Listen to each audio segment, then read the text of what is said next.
Olá pessoal, aqui Micael Souza do canal Jogos no Tabuleiro. Hoje tenho aqui mais dois convidados para virmos falar dos jogos que eles gostaram mais de jogar em 2021, sendo que é o top 2021. Então temos cá hoje o Pedro Sousa e Silva, dos Board Gamers de Leiria. Diz olá, Pedro. Olá, muito boa tarde a todos. Sejam bem-vindos a este podcast, onde se fala sempre coisas muito engraçadas e sem humor nenhum. Todos Sim. muito sérios. Repara-se que o Pedro achava que estava num podcast só com som, por isso é que ele está vestido assim. Não, Pedro, isto é imagem. Epá, nem fiz a barba nem nada. Olha que vergonha. E quem conhece o Pedro, ele faz parte do nosso grupo dos Board Gamers de Leiria, da Asteriscos, e temos hoje também o Ricardo Coutinho, que também é um frequentador, pelo menos era, antes do Covid, não é? Depois do Covid, sim. Dos nossos encontros dos Board Gamers de Leiria. E para não ficarem a achar que isto é tudo compadrios, ele também é mais ou menos meu primo. Pronto. Exato. Ok. Ou seja, nada sobre os também. Familiares. Nepotismo aqui Ele não sabia. Em causa. Como é que vocês estão? Estávamos aqui na pré-conversa, vocês já não se veem há montes de tempo, é isso? Não jogam há montes de tempo? É verdade. Já desde a pandemia que nós não fazemos nada em conjunto. É verdade. Tínhamos uma campanha Legacy a decorrer, um jogo de Charterstone, em que uma das pessoas que participava connosco é pneumologista, portanto acho que tão depressa não conseguimos retomar. Mas efetivamente gostávamos de voltar a isso, mas temos sido cuidadosos, não é? Estamos à espera de ser oportuno. Eu só tenho pena de nós não estarmos a meio de uma campanha de Pandemic Legacy que tinha tido a sua piada. Eu tenho lá, só que agora não vou ter companhia para ter com quem jogar, portanto não vou poder jogar o meu Pandemic na pandemia, o que é uma tristeza. E não achas que era um exagero tanta pandemia no mundo virtual e virtual do Círculo Mágico e na realidade? Eu, para ser sincero, não gosto muito do Pandemic, mas ouvi dizer tão bem da sua vertente Legacy que eu acho que provavelmente iria gostar com essa adição. Eu acho que a vertente Legacy faz valer a pena. Não ia pensar na doença a jogar o jogo, acho eu. Acho que o Pandemic é um jogo que se abstrai muito facilmente só para os mecanismos. Não é muito forte no tema, diria eu. Não sei. O que é que tu achas, Ricardo? Isso. Não, acho que é um jogo que é bom. Eu gosto do Pandemic. Eu gosto de jogos cooperativos. Eu sei que isto não é uma opinião consensual, mas eu gosto de jogos cooperativos. E o Pandemic é um bom jogo cooperativo. Eu acho que o Pandemic Legacy eleva a um patamar bastante melhor, porque mecanicamente torna-se muito mais interessante e não repetitivo, porque em cada jogo há uma regra nova que muda, o próprio cenário, ou seja, o tabuleiro é diferente, as cidades disponíveis não são as mesmas. Eu acho que os twists que eles põem no Legacy faz o Pandemic valer ainda mais a pena. Mesmo para quem não gosta de Pandemic, eu acho que é uma experiência que vale a pena. Mas atenção, o Pandemic é um excelente jogo. Estou contigo nisso. É talvez dos cooperativos mais interessantes que eu já... Puramente cooperativos, porque Sim. há outros com mais misturas, depois podem ter outro encanto. Mas dos puramente cooperativos, se calhar é o que eu gosto mais. Apenas não sou fã de cooperativos, ponto final. Tenho esse problema do alpha player que faz com que eu seja um spoil sports e ninguém gosta de jogar comigo porque eu jogo sozinho. Jogos cooperativos com o Pedro são jogos solitários. Nós estamos à assistência e ele está a jogar. Nós podemos só fazer ondas e assim, e depois o jogo vai Exatamente. Comprar uns snacks e umas coisas para acompanhar. E se houver narração, então, o Pedro é aquele tipo de jogador narrador. Ele vai contando a história, ele é um contador de histórias, ele está-nos a contar a história do que está a passar no jogo e nós estamos a assistir. É verdade, é verdade. Ele, quando começa a explicar um jogo, faz sempre um enquadramento narrativo e temático que muitas vezes apanha as pessoas de surpresa. Dizendo, o que é isto? O que é que se está a passar agora? Havia uma altura em que, antes de eu estar aqui convosco, na faculdade, acho eu, em que eu fiquei assim mais ou menos conhecido por ter explicado cartas Magic a alguém, então eu era aquela pessoa que diziam, queres saber como é que se joga Magic? És um feiticeiro no mundo de magia. Em vez de explicar regras, começo por aí, é isso. Eu gostava que tu me explicasses como é que se joga a sueca, então. Pois, mas eu não sei jogar a sueca. Pronto. Era uma vez uma sueca, veio num barco. Não faço ideia. E estás a pintar miniaturas neste momento, estás a pintar o site. A Olga e a Xanga, neste momento. Muito bem, muito bem. Um dia, quando for grande, também quero pintar as minhas miniaturas. Eu já pintei algumas miniaturas tuas. Também é verdade, também é verdade. Depois tu pintaste as miniaturas que eu tenho do Panamax. Que depois de ter arranjado as tuas miniaturas nunca mais o joguei. Não sei se isto quer dizer alguma coisa. É assim, tendo em conta que és tu, eu não esperava outra coisa. Porque se tu jogares o Panamax, quando deres a volta às coisas que tens à espera... Depois passaram Tchau. 2 anos, pelo menos. Sim. Ok, então vamos começar com aquilo que nos trouxe cá hoje, que é fazer o top 5 dos melhores jogos de 2021. Supostamente a regra era jogos recentes, mas não sei se vocês já viram, já fiz isto com mais pessoas, todos fizeram Houve malta que foi batota buscar jogos velhos. e foram buscar jogos dos anos 90 e tudo, coisas. Pronto, Lá, ok. ainda Lá ninguém fugiu, o arranjaram. Catan não está mal. Sim, lá cada um arranjou as suas desculpas para ser o melhor jogo de 2021, mas esse era o critério. Então vamos fazer isto de modo alternado. Então vamos começar pelo Ricardo. Ricardo, qual é o teu número 5? Ora bem, isto não foi fácil, sou honesto, porque eu sou daquele tipo de jogadores que se espalha a jogar 70, 80, 100 jogos diferentes por ano e não jogo muitas vezes o mesmo jogo. E então escolher o melhor não foi fácil. Mas de qualquer maneira, há um jogo que eu gostei muito de jogar o ano passado. Ele não é do ano passado, mas saiu uma expansão, ou pelo menos foi-me entregue do Kickstarter o ano passado. Desculpas! Parks. Não sei se vocês já jogaram o Parks. Não, nunca joguei o Parks. Parks sei qual é. É um que toda a gente diz que é muito bonito e zen, é isso? Exatamente. O Parks é um jogo que se passa, ou seja, nós somos trekkers, estamos a visitar os parques nacionais dos Estados Unidos. Andamos a visitar os vários parques e fazemos pontos basicamente, ou visitar um parque e recolher o sol, a água, é assim uma coisa muito ecológica e parece muito pouco interessante, mas depois não é. A temática, se calhar, perde-se numa boa mecânica e a mecânica efetivamente puxa qualquer pessoa para jogar. As regras são simples e é um jogo que se consegue comprar na FNAC, por exemplo, que é uma coisa que nem todos os meus jogos são. A esmagadora maioria dos meus jogos não se compra facilmente em Portugal. Eu que não conheço Parks, a ouvir essa descrição faz-me lembrar de Tokaido. Tem alguma coisa a ver? Nunca joguei Tokaido.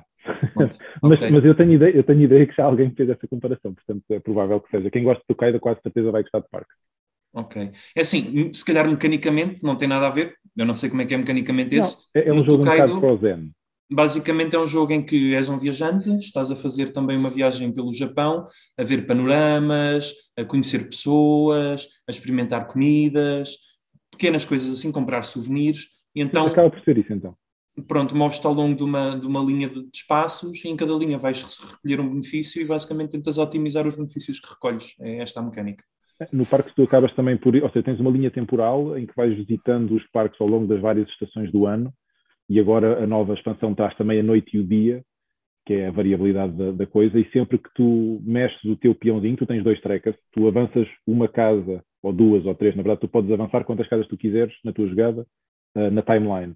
E a pessoa que joga a seguir tem que se mexer, mas não pode parar o boneco no mesmo sítio que tu, para visitar a localização, ou seja, nunca podes coincidir.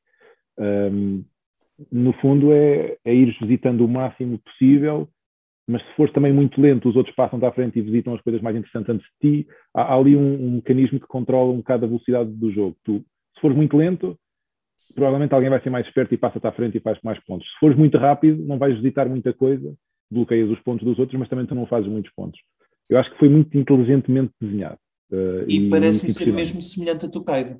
É mais ou menos isso. Também tens um mecanismo em que não podes ir para onde os outros estão e estás a tentar, se avançares mais, quem está mais atrás é que joga primeiro, portanto, quem anda menos joga mais vezes, vê mais coisas, mas não escolhe as coisas melhores ou para fazer os combos que precisa. Mas pronto, este era o meu número 5. Não consigo participar nessa discussão porque nunca joguei Parks nem Tokaido. E és provavelmente a pessoa com menos cultura de jogos, nós os dois, já viste, Miquel? Sim, com certeza. Certeza absoluta, tu não tens jogos nenhuns, nem. Eu ia dizer que era como um monopólio, andar uma viagem à volta, não é? Não. Não é. Ok. Então não sei. Então qual é que é o teu número 5, Pedro? Então, tal como o Ricardo, faço um preâmbulo antes de dizer exatamente qual é que eu escolhi, porque tal como ele teve muitas dificuldades, porque joga muitos jogos e acaba por não os repetir e depois não ter essa visão tão próxima, eu também assim, eu vi-me à rasca para jogar 5 jogos. Eu tenho 5 jogos na lista, porque tu tiveste o especial cuidado de vir à minha casa apresentar-me um jogo de 2021 há dias atrás. Porque eu, com a pandemia, a ficar mais em casa, por causa da minha profissão, tentei também não estar muitas vezes ao pé de vocês e também andei a trabalhar, porque nem tinha tempo para respirar. E quase não joguei jogos novos. Basicamente, eu não sabia que títulos tinham saído em 2021. Então eu tenho um top 5, que, disclaimer, é só 5. Eu só conheço estes 5 jogos de 2021. Portanto, vou apresentar tipo uma seriação e se calhar eles são maus, não é? São os top 5 de todos os que saíram, são os 5 dos 5 que eu joguei. Dito isto, o meu número 5, que é tipo um lugar de desonra, vai ser o Terraforming Mars Ares Expedition. Joguei este jogo sem estar à espera. Foi um dia em que fui visitar um primo que estava pouco tempo aqui connosco, estava só de passagem perto de onde eu moro, e eu fui de bicicleta ter com ele, e eis quando chego, fica só mais um bocadinho, e janta, e aproveitamos e estamos aqui isto. E joguei, gostei do jogo, mas não gostei do que ele trouxe de novo face ao que já existia. Ou seja, Terraforming Mars é um título extremamente sólido, muito giro para quem gosta de fazer combos, para quem gosta de combinar e pôr aquelas mecânicas todas a fazer um engenho de produção. No entanto, é um jogo que eu sempre achei que, para o tempo que demora, não trazia sumo suficiente e é um bocadinho multiplayer solitário. O Ares Expedition, para tentar deixar de ser multiplayer solitário, simplificou um bocadinho algumas coisas e eu acho que o streamlining está bem feito. Acho que as coisas que ficaram mais simples não perderam por causa disso. Penso que está bem conseguido nesse aspecto, mas sinceramente aquilo que eu senti quando estava a jogá-lo é que mais valia estar a jogar Race for the Galaxy, porque uma das formas que eles fizeram de criar interação foi criar um mecanismo de escolha de papéis, de escolha de ações, que é utilizado no Race for the Galaxy, e eu acho que isso ganhou um fator de tal forma predominante que estavas a jogar já não era só o terraforming, tens tudo o que dá a identidade do terraforming nas cartas e nas produções, mas estás a focar-te muito naquele mecanismo. E eu, aquele mecanismo, gosto muito dele no Race for the Galaxy. Então eu senti que estava ali a fazer tipo uma mistura Frankenstein de 2 jogos e não estava a ter o melhor de nenhum. Agora se tivesse que escolher entre o Terraforming original ou o Ares Expedition, se calhar até ia para o Ares Expedition se tivesse a noção que é mais rápido. Não fiquei com a certeza que seja muito mais rápido. É muito mais só rápido. Por causa disso. É mesmo muito só por causa disso. Não acho que tenha melhorado muito mais em substância. Eu acho que é isso, ou seja, a rapidez do jogo é uma das melhores coisas que este Ares Expedition trouxe, na minha opinião. Pronto. Eu gosto muito, eu sou um fã de Terraforming Mars, gosto mesmo muito do jogo.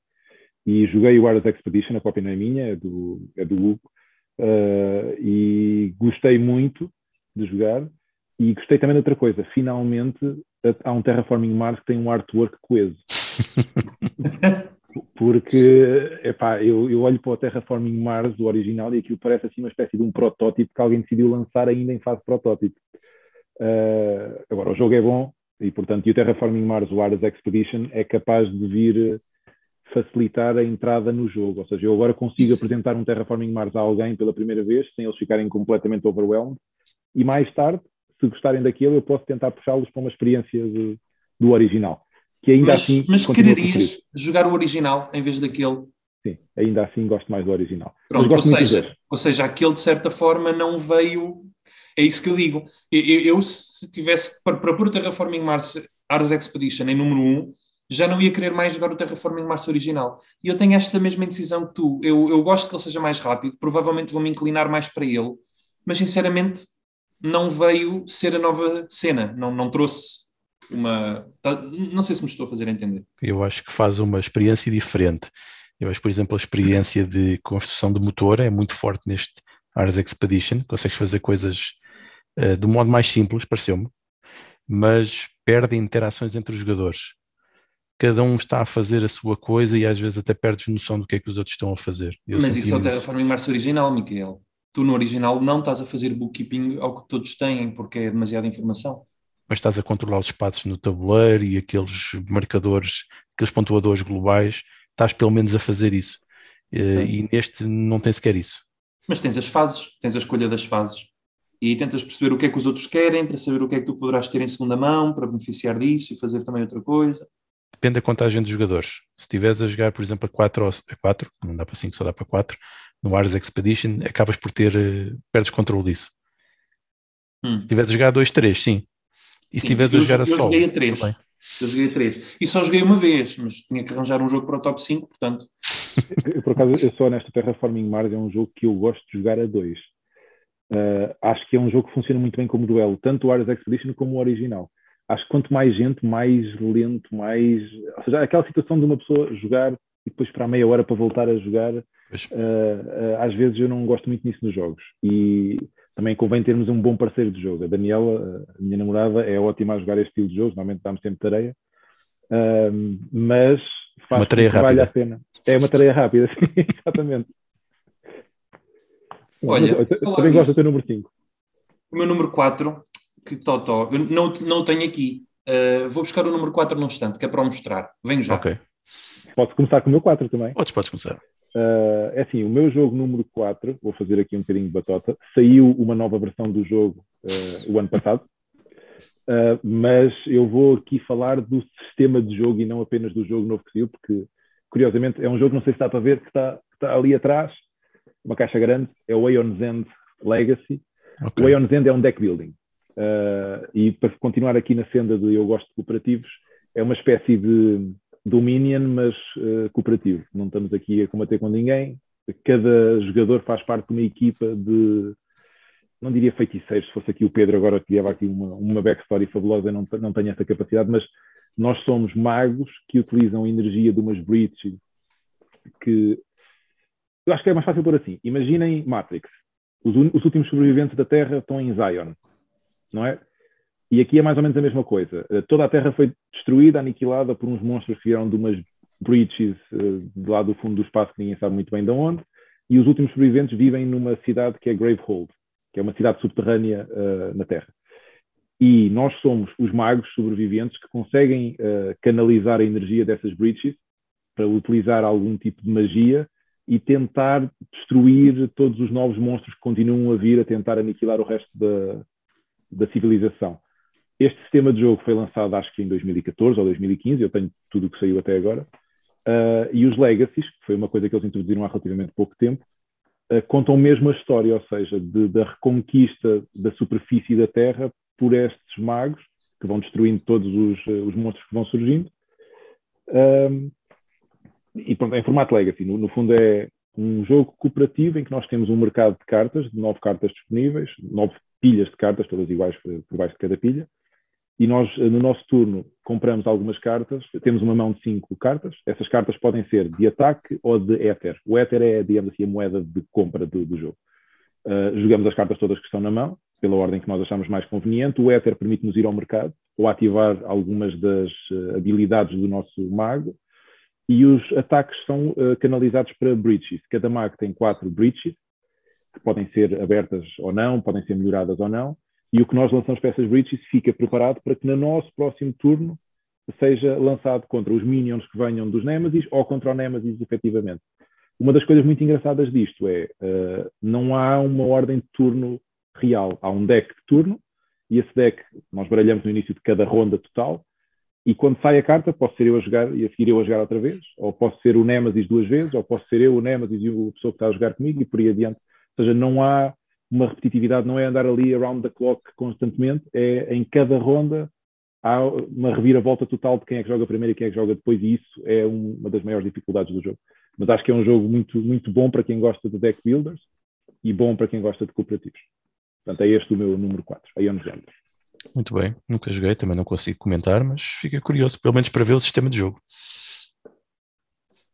Eu não sei se fiquei super entusiasmado com a descrição que fizeste, mas talvez vendo a ser jogado possa reconsiderar. Mas não fiquei super feliz com a descrição. Mas pronto, são gostos. Então, o teu número 4. O meu número 4 é esta volumosa caixa. Vocês todos conhecem o monstro que eu estou a falar, toda a gente conhece Gloomhaven, toda a gente conhece o que aí vem o Frosthaven. Estão a ver a dimensão, o peso bruto, tipo quilos e quilos de jogo, não é?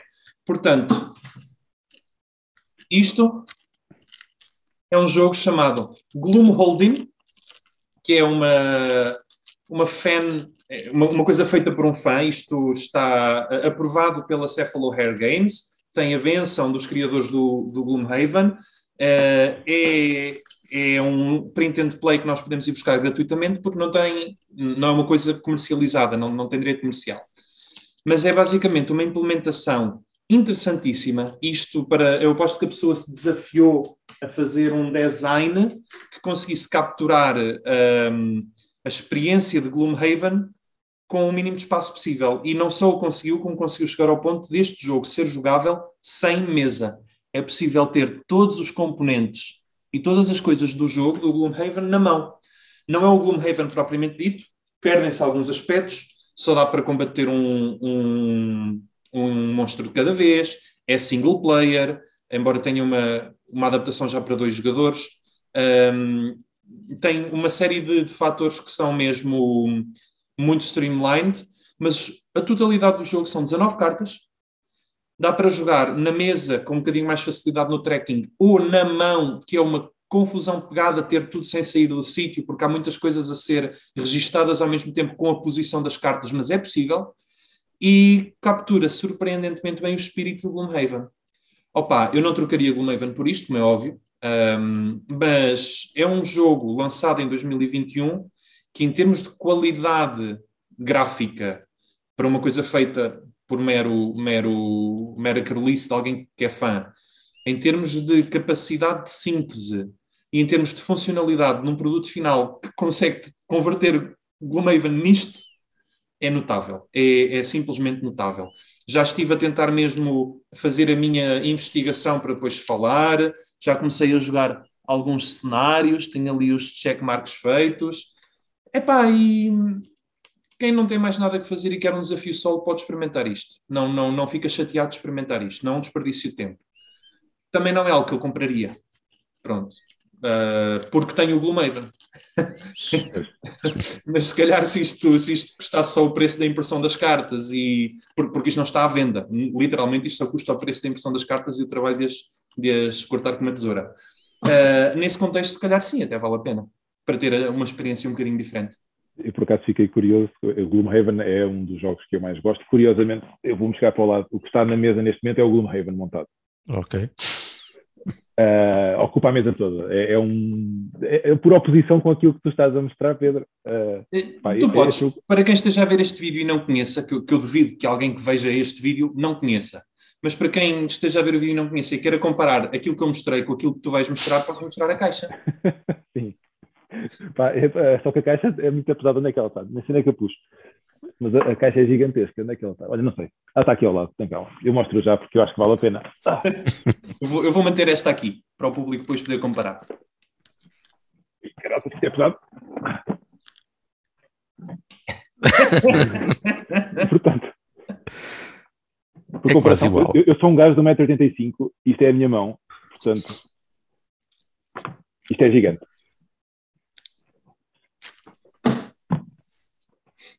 Mas pronto, ok. Mas sabes que eu estava para comentar, porque um dos jogos que falhou a minha lista por ficar em sexto foi o Gloomhaven Jaws of the Lion, a versão starter, digamos assim, do Gloomhaven, mas tu conseguiste buscar uma que é ainda mais starter do que o Jaws. Não, eu comprei o Jaws of the Lion, mas não o joguei, e por esse motivo não o posso comentar. Por exemplo, também podia pôr na menção honrosa o Canvas, que eu fiz o Kickstarter. Eu acho que vai ser um jogo relevante e que estaria nesta lista, mas eu não o joguei, não posso falar dele, sendo sincero. Portanto, o Jaws of the Lion provavelmente seria também no meu top deste ano. Jaws of the Lion, muito bom, e acho que tem a parte boa tem um tutorial embutido no próprio jogo. Ou seja, a primeira vez que jogamos... Eu achei meio bizarro quando comecei a pôr as sleeves e a ver as cartas com aquelas explicaçõezinhas que depois tinham os seus equivalentes, e depois estive até a apreciar isso e decidi, quando eu começar a jogar, eu vou ensinar às pessoas as regras todas e não vou fazer isso. Mas olha que eu acho que vale muito a pena, porque o Jaws of the Lion faz aquilo que a maior parte dos jogos de estilo americano, com campanhas ou assim, não fazem, que é, normalmente eu digo tu, como digo eu, como diz qualquer pessoa que receba pessoas em casa para jogar esses jogos, és tu que vais ter que ler aquele calhamaço de 30 ou 40 ou 50 páginas, saber as regras todas, que depois, na verdade, a nata daquilo são coisas simples, mas tu tens que saber todas, porque sempre que houver aquela pequena exceção, tu vais ter que saber dizer à pessoa, olha, isso não dá, tens que fazer assim ou assado, são extremamente complexos. E o Gloomhaven é um bocado assim, apesar de tudo. Apesar de ser mais simplificado, porque tem ali mecanismos mais euro, e quem joga Eurogames mais facilmente entra num Gloomhaven. Mas o Jaws of the Lion faz com que tu nem precises de explicar o jogo. Tu sentas as pessoas, abres o livro, pões as miniaturas lá em cima, começas a jogar. O próprio jogo explica-se a ele nos primeiros cenários. Eu acho que, por isso, o Jaws of the Lion é um grande jogo. Eu não o pus na minha lista porque os 3 que vêm a seguir eu gosto ainda mais. Ou seja, é um bocadinho uma coisa que o Charterstone queria fazer e as pessoas criticam que se calhar não conseguiu muito bem. Aquilo de começares logo e ires lendo as regras à medida que jogas e as pessoas ficavam confusas, tu dirias que o Jaws of the Lion faz isso sem falha. Sim, eu acho que o Jaws of the Lion é o jogo que eu via fazer isso melhor até agora. Muito bem, interessante. Isso é muito importante até do ponto de vista de investigação e design deste tipo de jogos, porque é uma coisa que se tenta sempre fazer e nem sempre é fácil. Para evitar este tempo de espera e de leitura de regras e a complexidade de entrar nestes jogos, porque é como dizias, Ricardo, quando se está a jogar um jogo deste tipo, um jogo analógico, ao contrário dos outros jogos digitais, nós temos que saber as regras todas, tudo. E isto é mesmo muito diferente e difícil de conseguir numa época em que somos quase que massacrados ou oprimidos por esta ditadura do imediato, né? Tem de ser tudo imediato, portanto, saber tudo no imediato é muito difícil, não é? Já para não falar da sobrecarga mental que isso pode criar em algumas pessoas. Mas vamos passar então para o número 3, certo? Exatamente. E vamos a isso. O meu número 3 é um jogo que eu suponho que vocês conheçam. Eu por acaso não tenho certeza se foi o ano passado que saiu, se foi no ano antes, mas eu sei que só o joguei o ano passado, que é o Kanban EV do Vital, o novo Kanban veículos elétricos. Acho que, bem, eu não sei se vocês gostam dos jogos do Vital, eles são um bocadinho o José Saramago dos jogos, não é? Porque aquilo é extremamente maçudo, mas eu acho que o senhor é absolutamente genial a desenhar jogos. Esta é a minha opinião pessoal, eu adoro todos os jogos dele, todos os que eu joguei até agora, pelo menos. O Kanban, eu nunca tinha jogado o Kanban original, e não sei se há uma diferença muito grande entre aquilo que era o Kanban original e aquilo que é o Kanban EV. Seja como for, é um jogo que abre um leque imenso de opções para pontuar.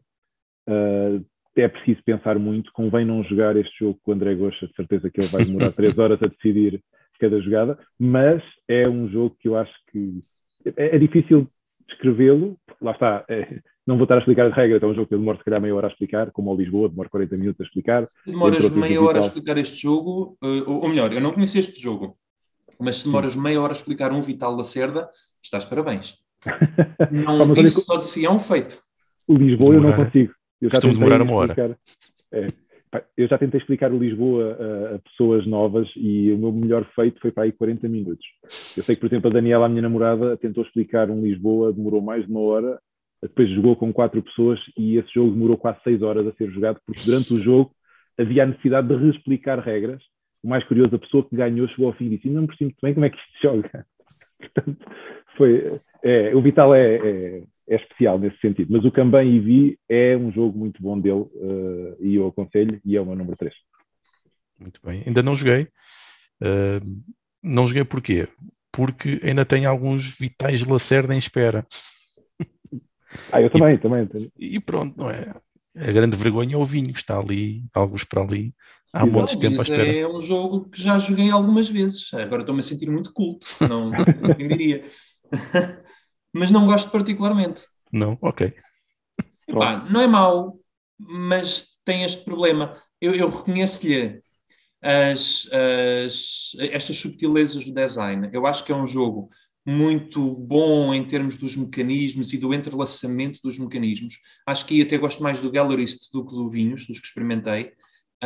Mas sinto que para a diversão que tu tens a jogar, em termos de diversão bruta, o tempo que tu demoras a jogá-lo faz com que, se calhar, se tu tivesse jogado outras coisas um pouco também pesadas, mas um pouco mais curtas, conseguias condensar mais essa diversão. Vale a pena pela experiência, pelo desfruto dos mecanismos, etc. Mas eu diria, hoje, se me perguntassem se eu queria jogar vinhos, eu só o jogaria se toda a gente na mesa já o tivesse jogado várias vezes. Okay, senão não estou para isso. Eu tenho mais ou menos essa sensação de experiência com o On Mars. Acho que o jogo está muito bem feito, tem coisas fantásticas, mas de facto é muito. ao ponto de sempre que eu quero jogar novamente, tenho que ir ler aquilo outra vez. Porque há coisas que já não me lembro. Porque também não vai muitas vezes à mesa, não é? E às vezes é como tu dizes, Pedro, esta análise custo-benefício, do custo que nos dá jogar o jogo, para o benefício de suposta diversão, embora a diversão é uma coisa muito subjetiva, que o jogo nos pode dar, e às vezes é preciso mesmo que as pessoas tenham, quem está a jogar tenha jogado várias vezes para o jogo brilhar, e Sim. isso pode ser um problema. Não é? E aí é um jogo, os Vitais de Lacerda, o Lisboa, o Vinhos, o Gallerist, acho que são os que eu já joguei dele, são jogos Mars, que... o Escape Plan. Como? Também tens o On Mars, o Escape Plan, o Sim. CO2. Mas eu esses ainda não joguei. Mas estes jogos são jogos que, se eu tiver gente ao pé de mim, que seja mais ou menos do meu perfil, que goste de jogos tipo o que eu gosto, e que conheçam o jogo, tenho a certeza que eu vou adorar e que vai ser uma experiência muito, muito boa. Mas o problema é que é raro nós termos esta conjuntura. Eu tenho muita gente que gosta de jogos como eu, mas que experimenta mil e uma coisas e às vezes nós não estamos todos alinhados. E acontece isto como o Miquel disse, até pode já ter jogado uma vez ou duas no passado remoto, mas agora, se for jogar, vai jogar a soluçar, a tentar encontrar o seu caminho. Não vamos ter aquela experiência de um jogo em que estamos já a divertir e a concentrar-nos nele. É uma coisa curiosa. Eu agora no BGA deixei-me das coisas maior da minha aldeia assim, porque aquilo estava a ter até um impacto um bocado negativo para mim, em termos de eu pôr estar meio obcecado. Não fazia, tipo, não geria muito bem o meu tempo porque queria jogar. E eu cortei isso, porque nós temos que ter hábitos, temos que ter uma relação saudável com os nossos hábitos. E comecei a jogar praticamente só com um primo que eu tenho, que foi quem mostrou o Ares Expedition, e curiosamente eu nunca o convido para jogos, mas ele vai-me sempre convidando. E ele tem assim alturas em que descobre um jogo e fica bem contente com esse jogo, e nós jogamos esse jogo 10, 12, 15, 20 vezes se for preciso. Só uma de cada vez, mas terminamos um, começamos outro. Estamos, por exemplo, agora a jogar o Tapestry, já pela 10ª tal vez, e estou a conhecê-lo a fundo, a um nível que eu se calhar não conheço muitos dos jogos que já joguei. Eu penso que se eu conseguisse ter isso com o Vital Lacerda, seria epifânico, seria maravilhoso. Mas eu não estou a contar realisticamente que isso aconteça nunca. Sabes que eu acho que a tal relação saudável com os nossos hábitos que tu falas é difícil se tu olhares para o meu cenário aqui atrás. Eu acho que a partir do momento em que tu tens mais jogos do que aqueles que consegues jogar, é difícil teres um hábito saudável. E depois chega aquela sensação do tens que correr os jogos todos, porque se tens aqui jogos que estão parados, eu não sei, mas eu devo ter perto de 30 jogos que pura e simplesmente eu não joguei ainda. Eu sei que há muita gente que não tem 30 jogos na coleção. E isto é só para dar o exemplo. Eu acredito que o Miquel tenha o mesmo problema que eu. Um bocadinho mais. E eu também, atenção.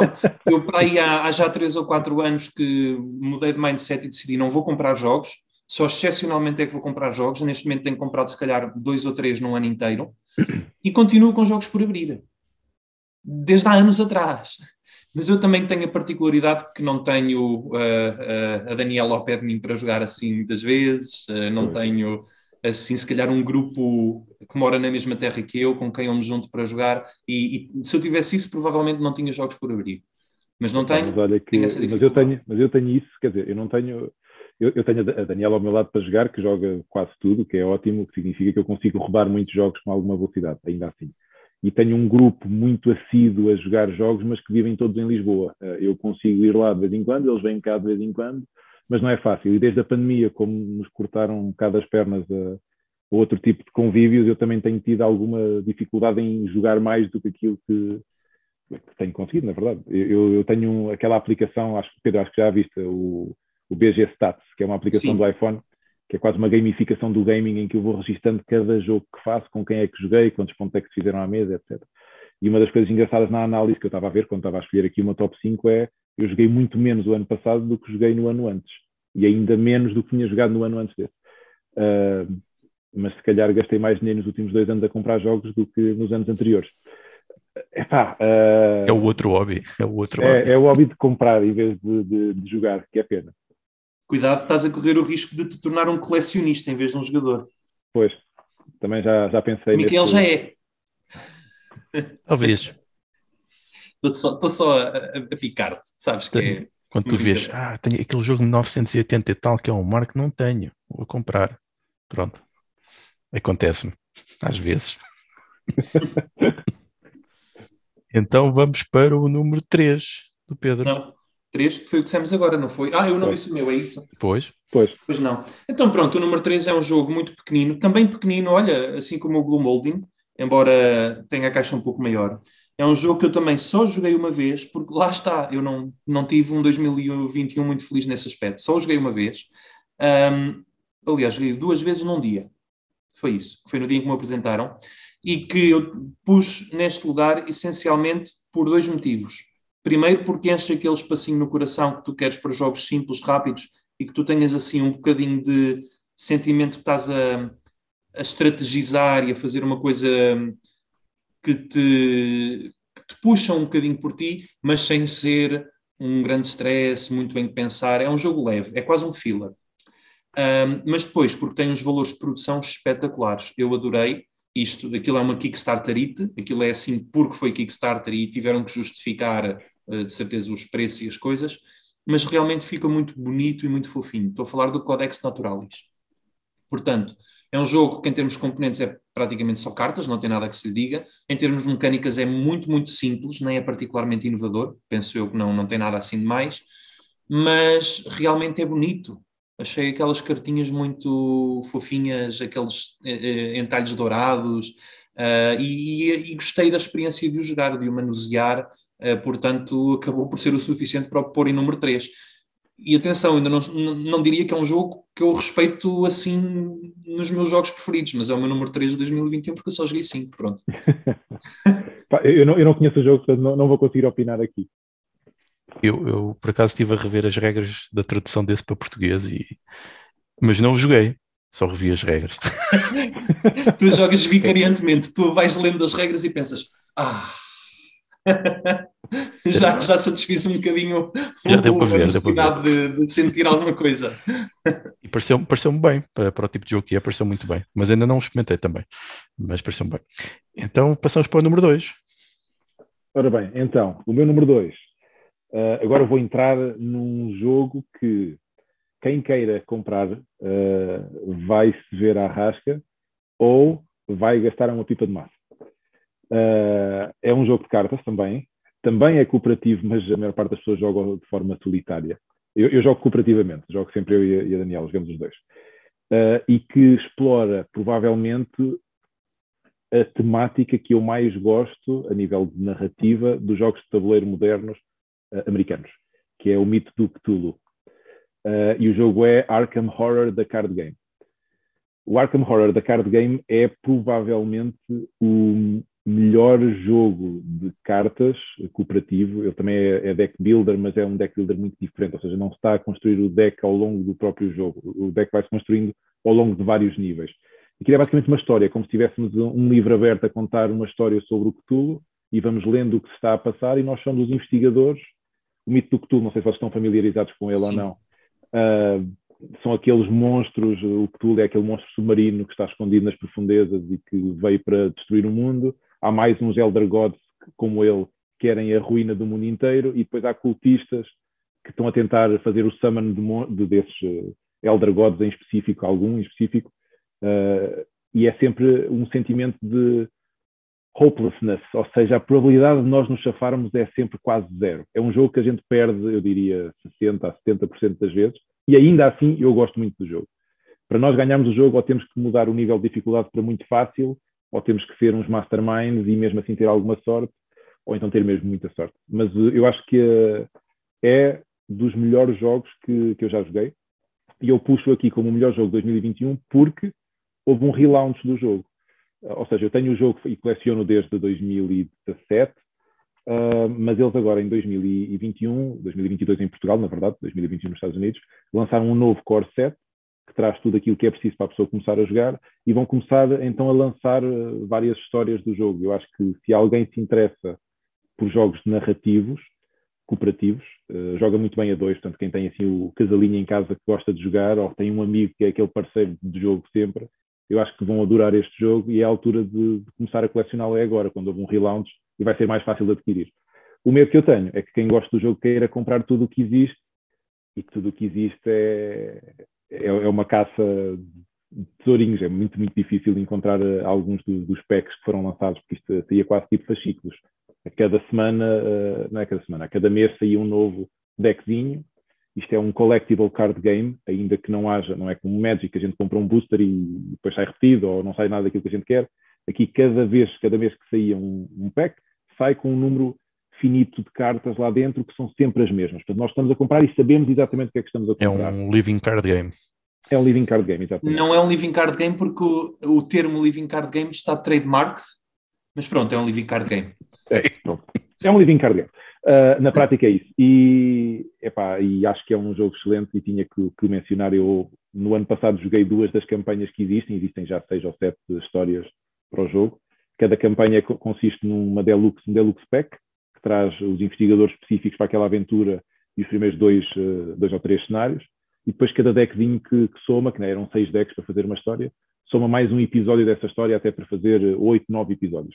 Ao fim dessa história, há de surgir um novo Deluxe Pack, uma nova campanha e continua assim com histórias diferentes. Elas não se ligam obrigatoriamente entre elas, pode chegar qualquer um dos ciclos isoladamente, mas é engraçado pegar num investigador no início e ir percorrer várias histórias. Portanto, é o meu número 2, Arkham Horror, da Card Game. Que interessante. Eu conheço o mitos Lovecraftiano, o Cthulhu, essas coisas, a propósito de outras coisas, nomeadamente RPGs, o Call of Cthulhu, coisas assim. Nunca me envolvi muito, nunca gostei muito disso. E a maioria das coisas que pegam nesse tipo de imaginário são Ameritrash. Portanto, é interessante ver uma coisa que foge um bocadinho desse estilo de mecânicas para algo mais puro, talvez, por assim dizer, uma coisa mais deck builder. E queria-te perguntar, a mecânica que tu falaste faz-me pensar em Pathfinder, de card game. Tem a ver com isso ou não? Eu também sou um fã de Pathfinder da card game. Eu tenho tudo o que saiu do Pathfinder e não é um jogo que seja muito consensual. Há muita gente que não acha piada ao Pathfinder, o Adventure Card Game. Seja como for, tem algumas coisas semelhantes, ou seja, quem jogou o Pathfinder, o Adventure Card Game, mais facilmente entra num Arkham, mas o Arkham brilha muito mais na maneira como tu exploras as localizações, enquanto que no Pathfinder tu andas ali a tentar encurralar o vilão e tens só, se estiveres a jogar a 2, como eu costumo jogar, com 4 personagens, 2 personagens, cada um tem 6 localizações, aquilo está um bocadinho limitado. E à medida que vais explorando uma localização, saem de coisas um bocado random lá de dentro, pode sair, sei lá, um monstro aquático no meio de uma cabana no deserto, isso pode acontecer, tematicamente ele não tem uma conexão tão perfeita. O Arkham não, tudo o que aparece está perfeitamente conectado com a história, com as localizações. Eu acho que eles fizeram algo dentro do mesmo tipo de ideia, mas mais brilhantemente aplicado. Ok.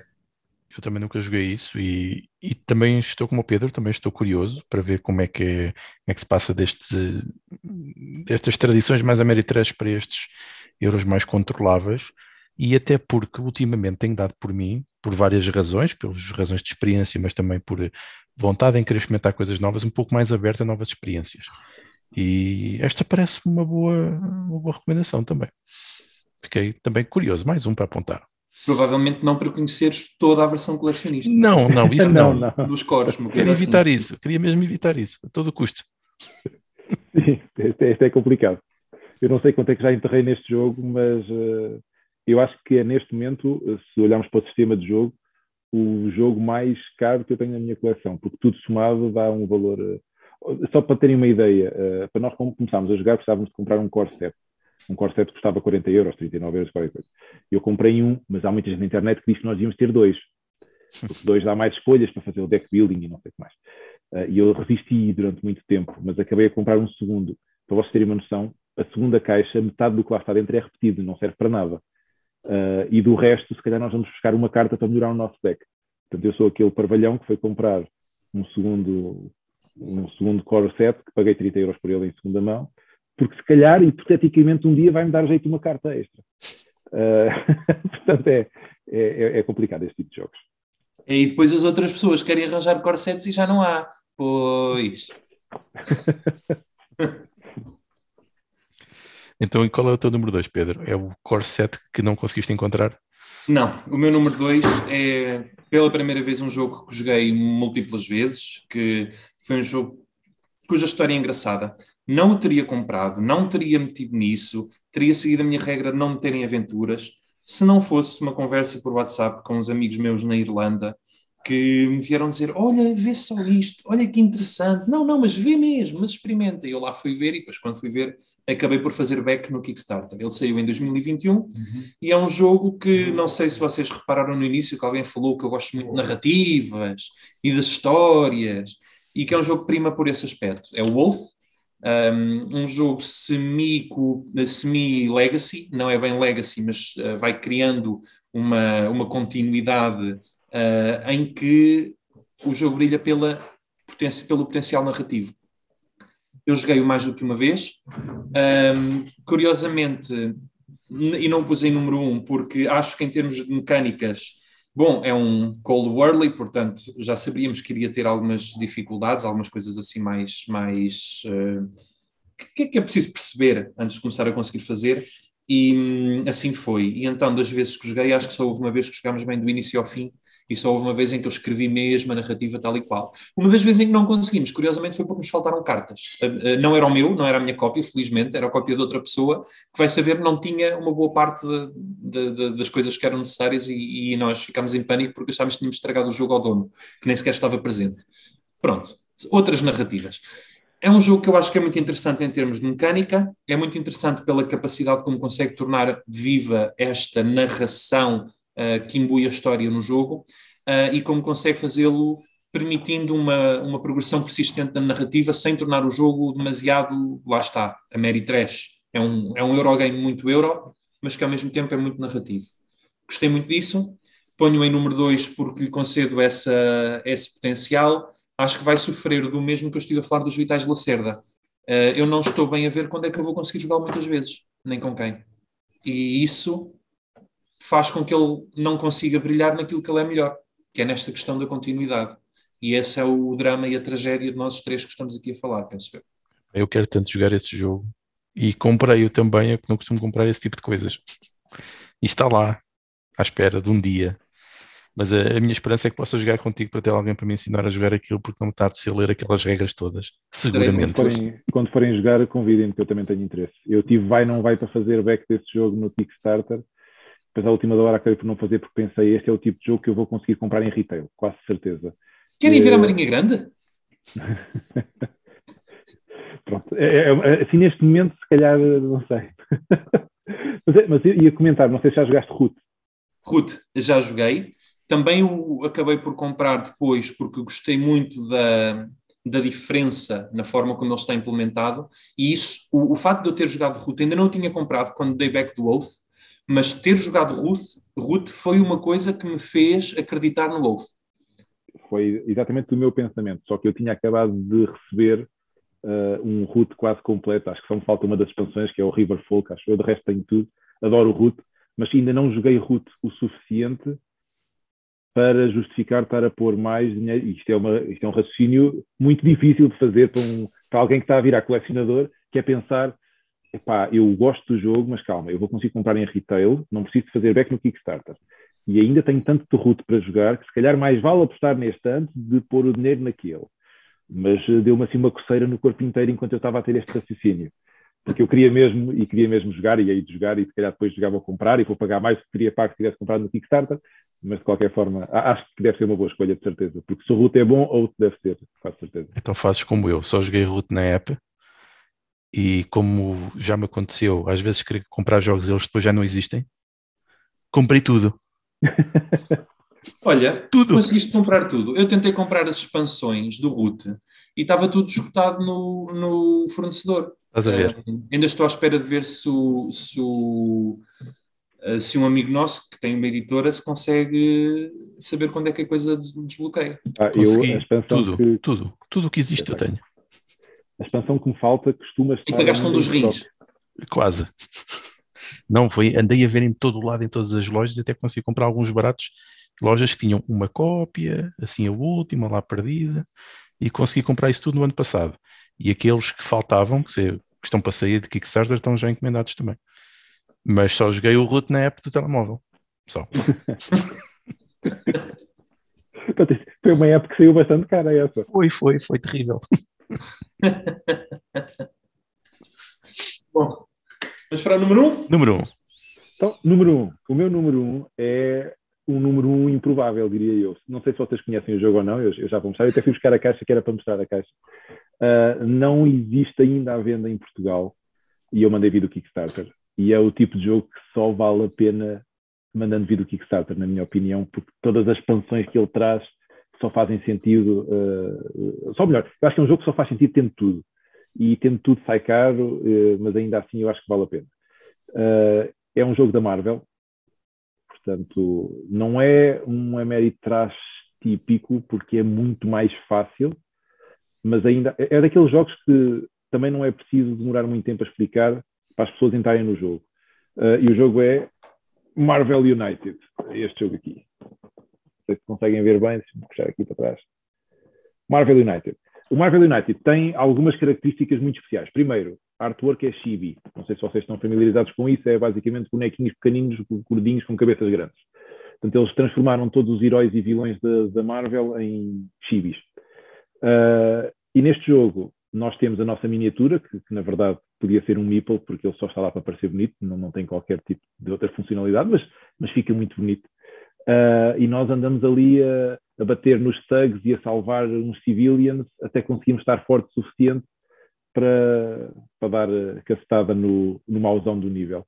Agora, o jogo é tão simples e ao mesmo tempo tão interessante que me levou a puxá-lo para o número 1. Para vocês terem uma ideia, como é que é a mecânica do jogo então? Nós temos um deck de 15 cartas, que são os nossos pontos de vida, digamos assim, e este jogo processa mais ou menos de uma maneira de BD, ou seja, é como se estivéssemos a fazer a história da BD. Cada uma das cartas tem um poder que o nosso herói pode usar, seja ele movimento, ataque, poder heróico ou então um poder joker. E é literalmente isto, ou seja, os poderes não estão explicitados a dizer que este ataque é um murro do lado esquerdo ou do lado direito, ou um pontapé, ou um blast. Não, diz só 2 poderes de ataque, ou 1 poder de ataque, 1 ponto de movimento, ou 2 pontos de movimento. E nós escolhemos uma das cartas que temos na mão. Dessas 15 cartas, nós temos 3 na mão no início do jogo. Nós escolhemos uma das cartas e pomos no timeline. O timeline é a tal história BD que vai acontecendo. Ao pormos no timeline, aquilo dá-nos, imaginando, 2 pontos de movimento para o Doctor Strange. Imagina que eu estou já com o Doctor Strange. E então, o movimento é feito numa espécie de um rondel. O tabuleiro, não existe tabuleiro, mas é como se fosse um rondel, mas em que nós podemos andar para a direita ou para a esquerda. Portanto, ele não é um rondel contínuo sempre na mesma direção. Nós podemos andar para um lado ou para o outro. E esses 2 pontos permitem-nos andar para a frente, 2 passos para a esquerda, 2 passos para a direita, para mudar de localização.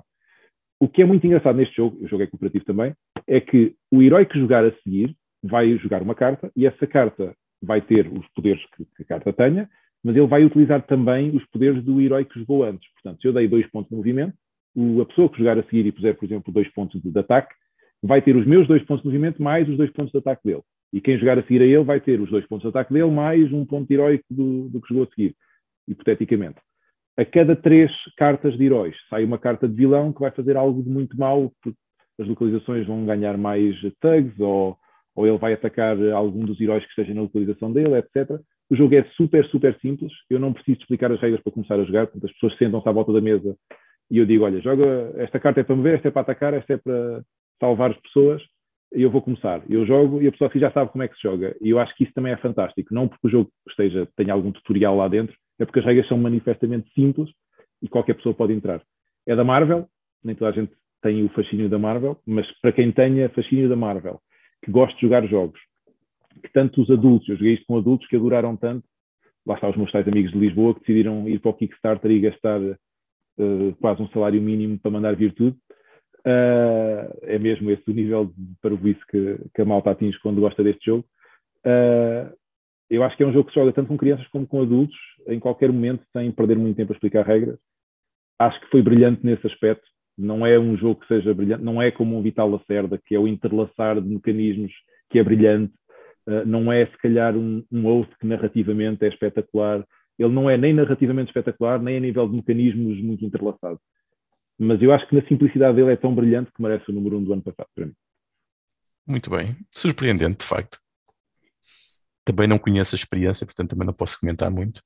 Mas sim, como dizes, esses jogos conseguem meter as pessoas rapidamente a jogar têm também um valor por si próprio e por vezes é o simples que é difícil de fazer e não o complexo. É o valor da diversão. Eu acho que o que este jogo tem de bom é uma pessoa joga uma vez ou duas e acha que o jogo é bonzinho, mas quanto mais joga, mais divertido se torna e maior é a diversão à volta da mesa. E eu acho que o fator fun neste jogo é tão elevado que faz com que o jogo seja aquilo que é. Ele é bom por causa disso. Muito bem. Pedro, eu acho que sei qual é que é o teu número 1. Tendo em conta que foi preciso tu ajudares-me a jogar um quinto jogo e que esse ainda não saiu, necessariamente eu não vou conseguir ser surpreendente como o Ricardo. Para manter mais algum suspense para quem está em casa e não está por dentro, vou começar por dizer que talvez um dos jogos que eu mais gosto, eu não consigo dizer favoritos absolutos porque eu sou uma pessoa muito indecisa, mas sei que tenho favoritos relativos. E um dos meus jogos relativamente favorito é o Concórdia. Eu gosto muito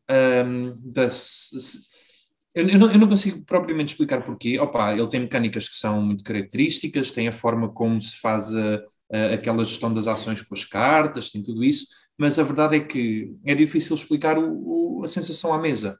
Jogar o Concórdia à mesa é um jogo que uma pessoa sai e fica sempre com um sabor de satisfação. É sempre um jogo que preenche as medidas.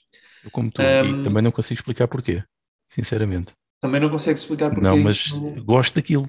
Sim, não sei porquê, exatamente. mas É gosto. o que eu sinto com Concórdia. Então, o Feium é um jogo que parece... Só o joguei uma vez, já disse qual é o título, ups, lá se veio o suspense.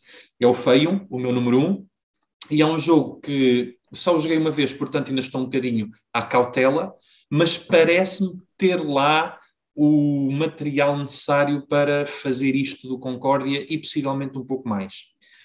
O Feium tem uma coisa que se calhar, se eu dissesse numa palavra o que eu achei mais, marcou mais a jogar o jogo foi o aspecto dinâmico.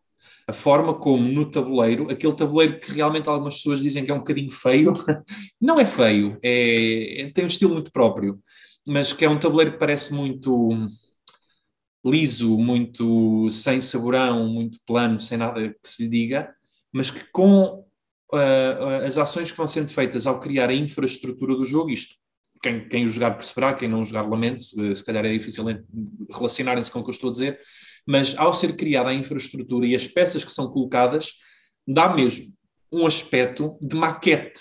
Parece que estou mesmo a ver ali uma pequena metrópole, uma pequena urbe a crescer, a ganhar contornos, a ter as suas relações, as zonas mais agrícolas, as zonas mais residenciais, e é muito giro a forma como o aspecto faz muito sentido. E aquilo parte de um mecanismo que tu não estás a fazê-lo com a intenção de construir isso. Tu estás a tentar jogar o teu joguinho, egoístazinho, de fazer os teus pontinhos, criar as tuas coisas que te favorecem, arranjar os teus recursozinhos, mas de certa forma vais vendo uma coisa a nascer na qual tu participaste e construíste, e isso é muito bonito, mesmo apesar de... Lá está, tu chegas ao fim, podes não ter ganho, e já agora eu perdi por muito no jogo que joguei, mas deu-me aquela satisfação no fim, eu contribuí para a construção de uma coisa muito gira. E depois, a forma como isto é feito tem muitas reminiscências de Concórdia, na questão das cartas e da forma como se vão buscar e como se usam. Opa, acho que sinto que o Concórdia se calhar aí continuará à frente, porque no Feium eu senti que só na fase mais inicial do jogo é que tu estás a pensar na compra e descarte, para o fim tu já não precisas de reciclar, tu parece que vais sempre a avançar com aquilo que sai novo, a partir do momento em que consigas criar uma certa fonte de acesso aos recursos necessários. Mas ainda assim tem reminiscências do Concórdia, portanto acho que tem muito potencial e acima de tudo é giro. Portanto o Feium é um jogo bonito, curiosamente, e eu acho que é um bom Eurogame, é sólido nos mecanismos, poderá ser uma experiência tipo Concórdia, pareceu-me prometer que vai ser, não o garanto porque ainda só o joguei uma vez, mas jogaria outra vez sem hesitar e provavelmente uma terceira sem hesitar, porque é um jogo que me causou mesmo um profundo interesse. E é um jogo que eu fiquei a pensar em comprar, portanto, lá se vai aquela coisa de não, provavelmente vou conseguir resistir, porque também sei que não o conseguiria jogar, tenho outras coisas que quero jogar primeiro e eu ando a tentar ser disciplinado. Mas é realmente um jogo que eu senti muito positivamente e não hesitei em pôr em número 1, apesar de só ter jogado uma vez também. Fico surpreendido e contente por teres gostado do jogo, porque eu levei aquele, porque pareceu que ias gostar, pareceu-me. É como diz, o que eu gosto mais naquele jogo, para além dos mecanismos de Concórdia, aquela gestão de recursos e aquilo tudo, é o facto de emergir uma cidade, aliás, é mais um território ocupado com atividades em que estamos a colaborar sem colaborar, estamos a colaborar competitivamente. E é uma coisa, acho que é fascinante de ver o resultado daquilo, e é sempre diferente, nunca é igual.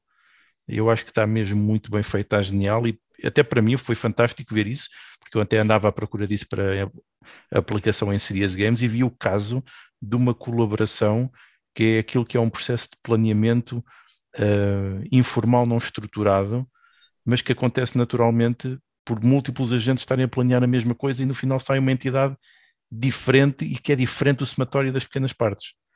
E eu acho que isso está genialmente bem feito neste jogo. É curioso que tu disseste que nunca sai igual, no fim, é sempre diferente. No entanto, se for como foi connosco, mesmo podendo ser sempre diferente, provavelmente será, parece-me que será sempre coerente. E eu achei que o jogo tem a mecânica disso, cria-lhe uma coerência, que é o que dá satisfação tão grande de ver aquilo a crescer, porque faz sentido. E eu gostei muito disso mesmo. Eu não conheço o jogo, mas fiquei curioso agora, claro. Muito bem. E tem muitos crocodilos, que é giro para quem gosta. É uma coisa tão engraçada. Os crocodilos, em termos de mecânica, têm uma função quase nula. Nada. Em termos de componentes, provavelmente é uma coisa que está ali a encarecer um bocado o jogo. É um bocado estranho. Mas é realmente fofinho, está dentro do espírito da forma como o jogo tem um apelo muito tátil, muito visual, tridimensional, e os crocodilos colaboram nisso, acho. Sim, e gera-nos narrativas. Para um jogo que não tem narrativa nenhuma, nós fartámos-nos de fazer observações narrativas. Mas acho que isso também depende do grupo com quem tu jogas. Mas... Claro que quando tu jogaste comigo sabias que eu te ia contar a vida toda do faraó. Claro. Não tinhas hipótese. E mesmo tematicamente, aquela coisa faz sentido da pessoa que é o faraó, vamos enterrar aqui, que está perto da pirâmide, que tem X peças, por isso dá mais, e gastamos recursos para fazer o festival, mas no fundo aquilo é tudo cubos e peças e tal, uma coisa seca, mas que consegue ter significado temático. Isso tem o seu valor. Pronto. Tem mais alguma coisa para acrescentar a esta nossa conversa, deste nosso tópico? Saudades vossas, pá. Especialmente do Ricardo, que não vejo há mais tempo. É o que eu tenho a acrescentar. Epá, também tenho saudades. Temos que arranjar aqui tempo. Epá, é que gastar dinheiro em jogos sem os jogar não tem piada. E eu não sei se vos acontece a vocês, mas o motivo, não é se vos acontece, é se vos aconteceu, o motivo que me trouxe para dentro dos jogos de tabuleiro, eu que sou um gamer e fui a minha vida inteira de jogos de computador e de PlayStation, e tenho ainda PlayStation e Nintendo, e eu jogo tudo, digital e analógico. Mas o que me trouxe para os jogos de tabuleiro foi o poder transitar o meu gosto pelos jogos para um ambiente social. Eu não gosto de ser aquele patinho feio que está ali sozinho a jogar PlayStation sempre, não gosto, até gosto, vá. Mas, até gosto. Mas também quero o resto, também quero a vertente social, e eu jogo jogos acima de tudo para estar com pessoas. E não sou mau perdedor, normalmente acusam-me exatamente do inverso, é que sou mau a ganhar, porque ponho-me a gozar com as situações e as pessoas sentem-se ofendidas porque eu me estou a armar em grande jogador. Quando não é verdade, eu faço aquilo só pela piada. Mas quando perco não me chatei nada, não estou muito importado. Eu quero a diversão, que a malta toda gosta de estar a partilhar o espaço, e efetivamente esta pandemia estragou-nos aqui um bocadinho isto. Ultimamente tem sido um bocadinho mais fácil de juntar algumas pessoas, mas quer dizer, sempre que voltar com o tal grupo de amigos de Lisboa que eu estava a referir, a gente faz testes de farmácia antes e só não faz PCR, porque não são fáceis, porque senão até isso se fazia. E pronto, não é muito prático, verdade seja dita, não é muito prático. E gostava de voltar à normalidade para poder voltar a dar uso ao investimento que eu fiz, cuja ideia era estar com pessoas. Sim, era investimento para aproveitar com pessoas, não é? É sempre isso. Aliás, não sei se vocês fazem isso, mas eu às vezes faço isso, que é, penso no valor que custa um jogo, e penso, se estivesse a fazer outra atividade coletiva que me custa X, então eu divido pelo número de vezes e quantidade de pessoas com quem vou jogar e já não me parece que seja tão caro. Sim, pode ser uma técnica. Um jogo de tabuleiro com ir ao cinema, por exemplo. Sim, por exemplo. Até a cinema é a versão mais barata. Eu nunca fui uma pessoa de sair à noite. Eu sou um bocadinho nerd, geek, e eu na faculdade e tudo mais o que eu fazia era chamava as pessoas para irem jogar Dungeons and Dragons e Magic e assim. Portanto, nunca conheci muito bem a vida das discotecas, nunca conheci bem a vida dos bares, não sei muito bem o que é que isso é. Mas tenho noção que as pessoas gastam para aí, sei lá, um Gloomhaven por mês a fazer isso. Eu diria que há malta que gasta mais do que um Raven por mês. Pois, ou por noite às vezes. Exatamente. Pronto, ou seja, isso deixa-me bastante tranquilo em relação, enquanto eu estiver vizinho com jogos de tabuleiro, não é questão económica. A questão é mesmo, se o dinheiro que eu vou gastar se vai traduzir em diversão, porque se eu compro e não jogo, não vale a pena. E então é mais por isso que eu deixei de comprar, não é por achar que eles não valham o dinheiro que custam. Também acho que tem havido um creep-up dos preços nos jogos de tabuleiro, motivado aqui pelas coisas fenómenos Kickstarter e tudo mais, que também tem um interesse sociológico por si só. Eu acho que o Kickstarter dava aqui uma discussão. Eu acho que há muitas discussões que podiam ser feitas, mas um destes vídeos só a discutir a relevância do Kickstarter para o gaming, de tabletop gaming, digamos assim, eu acho que dava aqui um vídeo muito interessante. Sim, dava Isso, vídeo e a sozinho. discussão entre... Sim, estávamos aqui uma hora a falar sobre isso. Isso e os jogos estilo americano, ou Ameritrash. Por acaso não gosto muito do nome Ameritrash, porque trash... Não sei, eu sou fã dos jogos estilo americano. Eu gosto muito de Eurogames e tenho metade da minha coleção é Eurogames e metade é americana, a questão é essa. E acho que também dava uma discussão muito interessante os benefícios, não é benefícios talvez, as vantagens de um estilo de jogo e de outro estilo de jogo, também acho que dava uma conversa muito interessante. E nessa cena tinha só mais uma coisa para dizer, que era um jogo que não pus aqui porque na verdade só o comecei a jogar já este ano, mas gostava de fazer uma referenciazinha, até porque há um Kickstarter, eu não faço publicidade, eu vou fazer publicidade, mas eu não ganho dinheiro nenhum com isto, porque ninguém me pagou para isso. Mas é o Zombicide, eu não sei se vocês já jogaram Zombicide. Já o cheguei a jogar. Isto Joguei. anos e anos e anos e anos e anos para esta parte. Mas penso que cheguei a tê-lo em cima da mesa e a jogar e a não gostar e a dizer isto é mesmo a Ameritrash, não faz nada ao meu género. E eu Pronto, também. Não esquece. O que eu ia dizer era, o Zombicide lançou uma Second Edition, acho que foi há 2 anos, acho eu, o Kickstarter foi entregue o ano passado.